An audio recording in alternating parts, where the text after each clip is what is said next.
Welcome to A's Linguistics. This channel is about all things linguistic.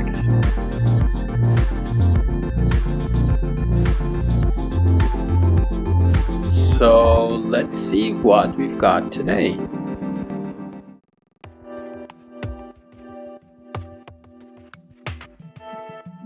So when you have a sentence and you want to analyze it syntactically, you need to know what word class or what syntactic category every word belongs to. For example, here I gave the sentence, the father put the puppy in the car.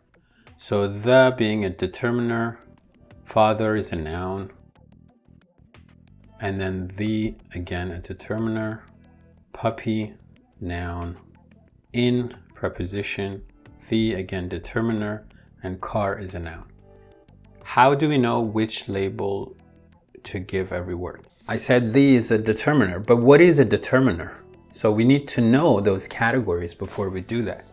Well, I kind of did that because I know how it works, and also people generally know something about words. If you want to do the linguistics of it, we need to have the theory and know how to define these categories. So what is a determiner? What is a noun? What is a verb? What is a preposition? So these words have a definition. So the way we approach the definition of these words, there's traditional grammar and there's modern linguistics. So in traditional grammar, they had a lot of emphasis on semantics. It was like classical physics. At some point, people figured out those definitions are not enough. So in the same way that we need a more complicated theory like theory of relativity in linguistics, we also needed more precise and probably more complex theories. If you ask a traditional grammarian what is a verb, they would say a verb is a word that designates an action or process or a relation or a state. And then if you ask them, they would say a word that designates a quality, thoughtful, or a state, happy, for example. The problem with this method is that because the definitions were so, I would say, vague in general, sometimes you wouldn't be able to distinguish between different categories.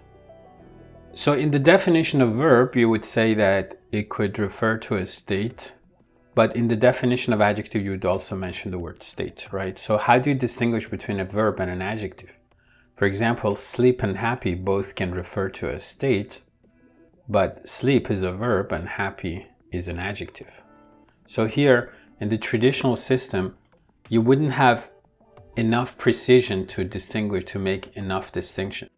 Or, for example, you would have the same word that belonged to different categories. For example, dancing or dance. Dance in the sentence, he is dancing with Rose. Dancing is a verb. But when you say dancing is a great exercise, it is a noun. But when you say don't forget to pack your dancing shoes, dancing here is an adjective. So in these three different sentences, the word dancing refers to different, has different syntactic categories. But if you want to define it syntactically, you would say it's an action. Action has to do with the semantics of it, not with the syntax of it. In a way, there was no proper syntactic, or I would say, you can say formal definition. So what modern linguistics does, or the modern classification system, it provides formal definitions. It's based on the structural properties or syntactic properties. It can also has to do with the morphology of the word. So in a way, the very form of the word or the way it formally relates to other elements in the phrase or sentence would determine what syntactic category a word is.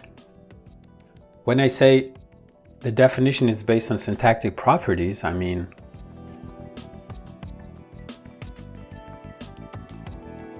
and when I say it's based on the morphological properties, it indicates what the internal structure of the word is. Okay, one more thing is, in the definitions in modern linguistics, because they are formal, they tend to be language specific. So I gave you an overview of the differences between the two methods, but from now on, my definitions are, of course, going to be based on modern linguistics, modern classification system. Thanks for your time and attention, and see you again soon.